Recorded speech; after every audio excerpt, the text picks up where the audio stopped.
Sur la 17.6. Ah oui, pardon, oui, la 17.6, oui. Qui ne participe... Oui, vous, d'abord, oui. J'imagine qu'il y a des prises de parole. Voilà. Madame Morin, donc. Oui, vous avez vu, on a concentré mes interventions en fin de journée.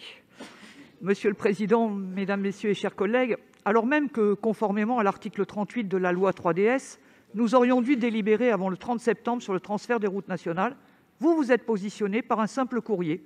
Et donc, on peut s'inquiéter des conditions juridiques de ce transfert, alors même que le délai pour délibérer est fixé par la loi elle-même. Surtout, nous ne pouvons que nous étonner et nous inquiéter des conditions dans lesquelles vous souhaitez obtenir ce transfert.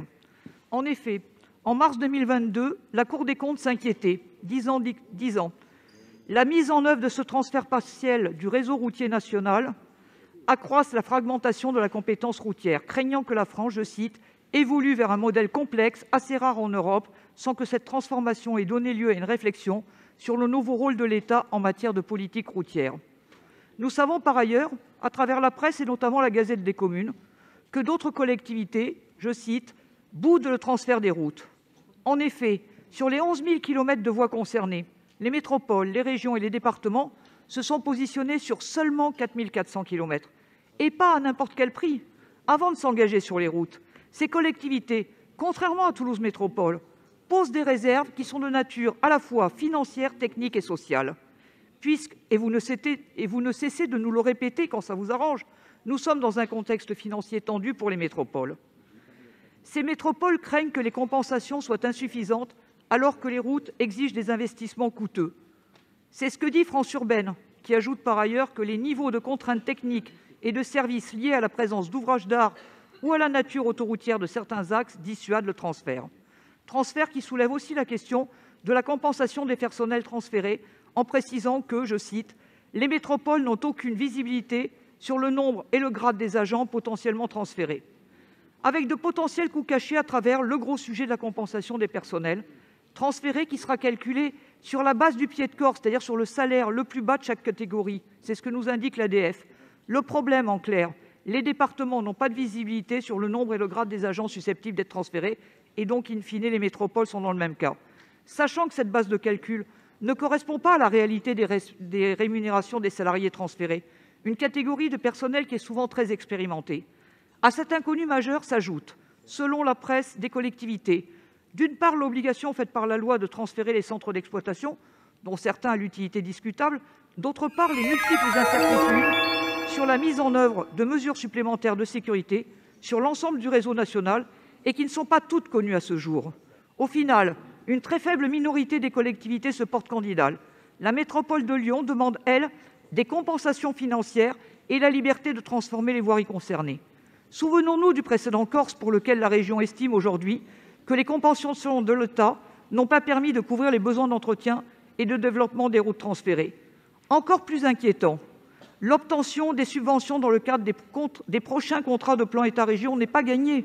Le rapport du Conseil d'orientation des infrastructures n'est attendu que mi-décembre et le vote du budget de l'AFITF, c'est-à-dire l'Agence de financement des infrastructures de transport, n'est attendu que pour fin 2022. Pourtant, aucune inquiétude affichée du côté de Toulouse Métropole. Votre délibération ne mentionne aucune réserve vis-à-vis de la proposition de l'État sur quelque plan que ce soit. Comment cela fait-il ? C'est plus surprenant encore, alors que France Urbaine, dont vous êtes le vice-président, M. Moudinque, affiche clairement des réticences plus que marquées.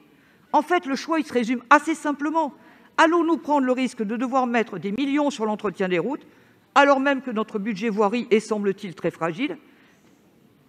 Au final, quelle garantie vous pouvez donner à notre Assemblée, à court et à moyen terme, sur le risque financier que nous prenons en acceptant ce transfert important de voirie ? Votre réponse à cette question conditionnera notre position de vote. Je vous remercie. Merci. Il y avait d'autres orateurs, je crois. Non ? Très bien. Donc, Grégoire Carnero va répondre. Oui, un mot. En fait, ce transfert concerne une quarantaine de kilomètres, comme vous l'avez vu dans la délibération. Il y a un travail important à faire, c'est vrai, mais le mode de financement est un système à cliquer. Je m'explique. On prend un investissement, la moyenne, un fait lissage sur la moyenne des 5 dernières années. Et l'État versera la somme équivalente et rendra le financement pérenne sous forme de dotation. Sur le fonctionnement, c'est une moyenne sur 3 ans. Mais quelque chose qui est intéressant, c'est qu'on fait appel à financement, par exemple, de la taxe intérieure de consommation sur les produits énergétiques. Et si d'aventure cette taxe baissait dans son produit, à ce moment-là, on doit reprendre, dans le cadre de la commission consultative de l'évaluation des charges de l'État lors de la loi de finances, les montants d'engagement de l'État et sont garantis par la loi de finances en cours. Donc voilà, j'ai essayé d'être très synthétique pour vous dire qu'on a quand même quelques garanties. Bien sûr, la perfection n'existe pas en matière de financement, il peut y avoir des aléas, mais le texte a prévu la volonté, je dirais, de l'État en la matière, et le texte le prévoit, c'est de faire en sorte de pérenniser le financement. C'est vrai qu'il y a du travail à faire, mais je crois qu'une métropole moderne ne peut pas effectivement refuser cette mise à disposition d'infrastructures. Je crois que ce serait anachronique. Alors c'est vrai que ça impliquera des dépenses nouvelles en matière d'éclairage, en matière d'entretien. La philosophie et même, je dirais, les techniques utilisées par l'opérateur État et par l'opérateur métropolitain sont très très différentes. Je partage quelque chose que vous avez dit tout à l'heure, d'ailleurs, madame, c'est le professionnalisme des agents qui travaillent. Parce que mettre en sécurité une voie rapide, c'est pas simple. Et le faire en peu de temps et permettre à la police d'intervenir ou aux pompiers en cas d'accident. Et donc tout cela demande un professionnalisme nouveau, c'est vrai. Mais je crois que nous avons effectivement les équipes à Toulouse Métropole qui nous permettront de mettre en œuvre ce professionnalisme. C'est pourquoi, même si effectivement on est prudent en la matière, le président est on ne peut plus prudent, puisque vous avez vu, il a attendu qu'on ait des réponses de l'État pour faire acte de candidature, et ce n'est pour l'instant qu'une simple candidature. Je crois effectivement que cette prise en charge va tout simplement, et ce sera ma conclusion, dans le sens de l'histoire. Oui, un petit mot pour vous dire qu'effectivement, au niveau de France Urbaine, on a été d'une très grande prudence sur ce dossier. Et très logiquement, nous-mêmes l'avons été pour la métropole toulousaine. Je peux vous dire que nous avons interrogé le préfet et les services de l'État de manière extrêmement précise. Je crois pouvoir dire, sans trahir de secret, de manière plus précise peut-être que les services de l'État ici s'y attendaient. Et c'est justement en constatant que nous avions obtenu beaucoup de précisions, beaucoup plus que les documents que l'État spontanément nous avait donnés au départ, que finalement j'ai jugé qu'on pouvait y aller. La région d'ailleurs avait la même question qui lui était posée. Elle a décidé d'y aller pour la partie la concernant. Le département, également en vertu de la même loi, a eu la même question pour le réseau routier en Haute-Garonne et lui aussi a décidé d'y aller. Donc finalement, il y a un mouvement cohérent des collectivités sur cette problématique. Voilà. Après, on peut toujours critiquer les modalités nationales de ce transfert. Moi, j'aurais préféré que la loi ait prévu des délais plus approfondis pour que le dialogue technique soit peut-être encore plus précis. Mais enfin, bon, j'estime que nous sommes arrivés à un point où on peut prendre une décision, mais bon, c'est l'Assemblée qui est souveraine. Et donc, je vais l'interroger maintenant. Madame Morin. J'entends bien vos arguments, mais en fait, je n'ai pas le sentiment que vous répondez clairement à mes questions. Bon, d'abord, sur la question juridique. Ce qui nous a été dit en commission, c'est que le préfet vous aurait dit, que ce soit marqué nulle part, quelle garantie vous avez que juridiquement, vous n'allez pas vous mettre en difficulté, puisque je vous rappelle que c'est un des arguments que vous m'avez avancé pour ne rien faire sur les AFNT.